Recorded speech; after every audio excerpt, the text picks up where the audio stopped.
Dragons? Magic? Heck yes, I'm in. Today, I'm going to be talking about the book Dragon School by Sarah K.L. Wilson. So, this book, of course, she got me with dragons, okay? That was all that was needed.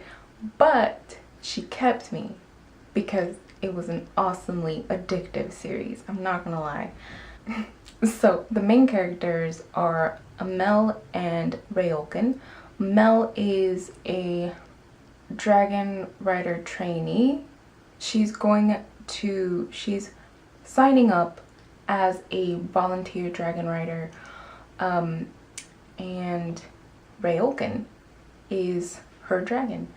So in the first book or novella, it's more like a novella because they're really only like less than 100 pages each installment, and there's 17 of them, by the way.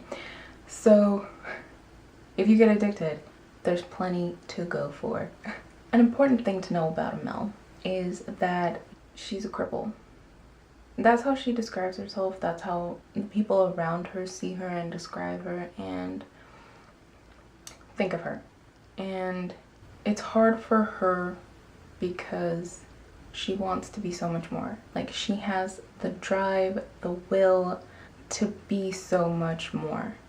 And that's why she signed up to be a dragon rider, because she wants to prove to the world and maybe herself that she can be more than just a girl with a crippled leg. So her issue, to get more specific, is that she can't move one of her legs. Like, it's completely paralyzed. So she walks with a cane, and it's kind of hard because dragon riders are very physical, outdoorsy people, and they're riding dragons, right? To me, it was amazing to think of a character with a disability like that wanting to accomplish so much, something so big. And I thought to myself, oh yeah, you know, if I lived in a world like that and I'm perfectly healthy, I'd totally want to do something like that, especially when it's volunteer.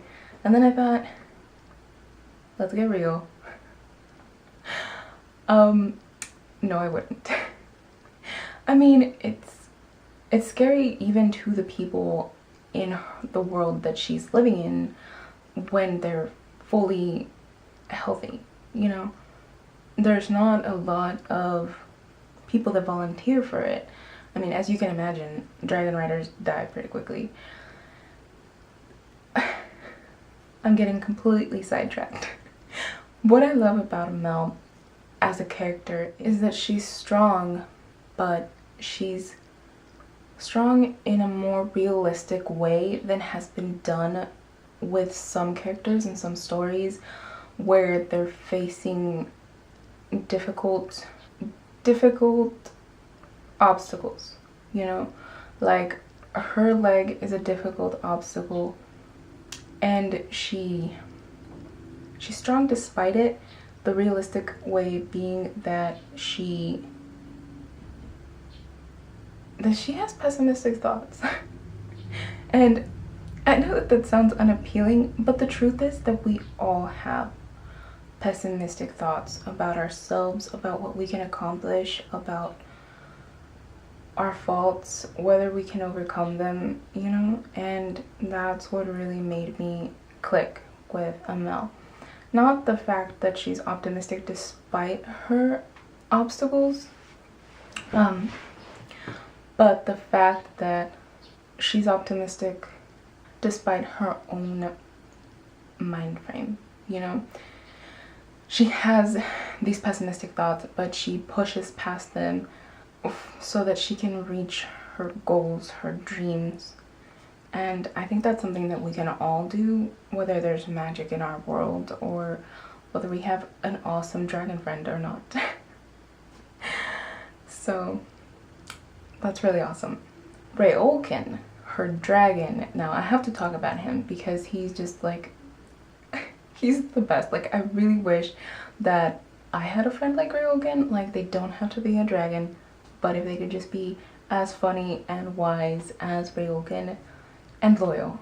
You know, that's the thing about Ryokan and the bond that they form that really makes the series so great and fun to read, is that he feels such loyalty to her, and he's always there with like a funny quip to get her out of her own pessimistic thoughts, or you know, he's there to bring her back when she falls into a bad place, whether that's literally or figuratively, you know. The writing in this I would describe as fast-paced and addictive. There's always something going on, whether it's action-packed or emotional turmoil or just funny moments. I've laughed in this book, and I always appreciate when a book can make me laugh.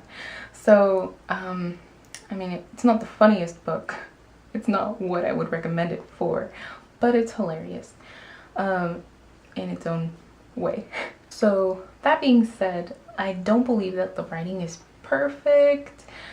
Some flaws that I see with it is that some things are not actually formed with words, but simply stated. Like, it's stated at some point that Amel and Savette, one of the other dragon girls, are all of a sudden friends. And yet, you don't really feel that friendship form in the story. You know, it's just stated, oh yeah, Savette's my friend and I have to help her. Amel's thoughts, you know. And I'm just like, are you sure? Because I'm not sure. And I doubted it. Like, I really thought through a few installments that Amel was gonna find out that no, they weren't friends.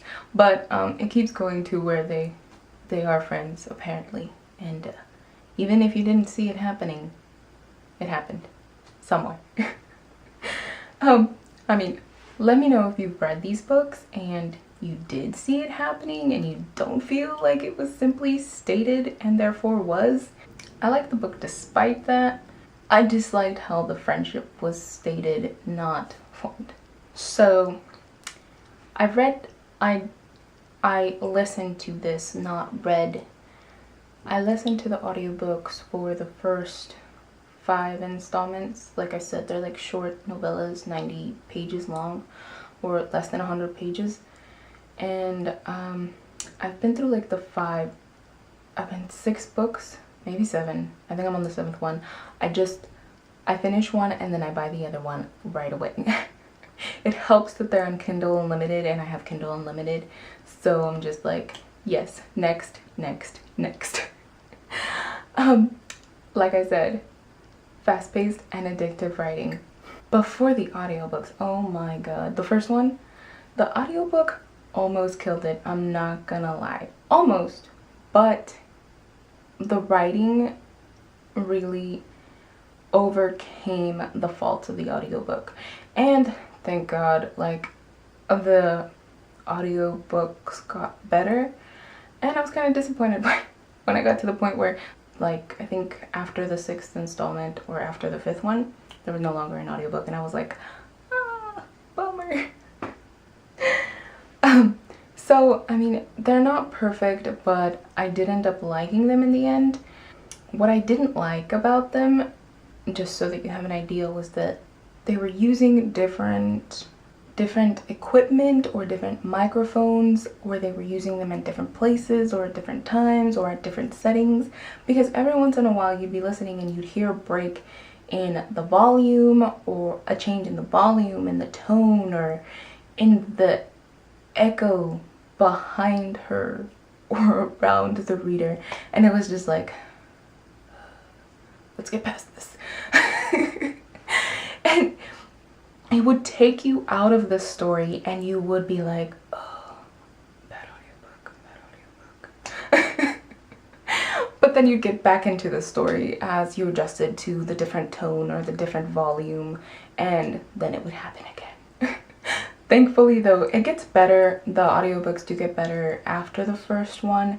They're never perfect, but I think that they're gonna keep improving as the series goes along. I'm not gonna go back and buy the audiobooks for the ones that I do read without audiobooks, but there's 17 installments already, and I'm pretty sure she's just keeping them coming, which is awesome because I love it, like I said. But if it ever gets to a point where I can buy an audiobook as a companion to the free Kindle Unlimited book, then I'm gonna do it. Which is why I was like, man, this author's smart. This author is smart. She's given me a free Kindle book, but she's given me the option to buy an audiobook, and I'm just like and at a small price. Well, not really, you know. They were like $4.50 for the audiobook for a 100-page novella. At first it wasn't worth it, and then I really liked it, and I was like, oh, I want to listen to this while I'm driving, or I want to listen to this while I'm doing this, and I caved and I bought them. I bought all 5 of the first ones. So yes, I'm one of those. I hope you give these books a try. They're really great if you love dragons, magic schools with dragons. So it's like a dragon training school where they're at, in case I didn't mention that, so I didn't. But it's definitely worth a try. Like I said, the writing's not perfect, but I definitely give this book 4 stars. It's fast-paced, it is funny and inspiring, and it really gets you invested. It gets you invested in the world, in Amel and in Ryokan. Not necessarily the other characters, but maybe we'll get there. But yes. So comment down below if you've read any of these, or if you're thinking of reading any of these after this review, and I'll see you next time.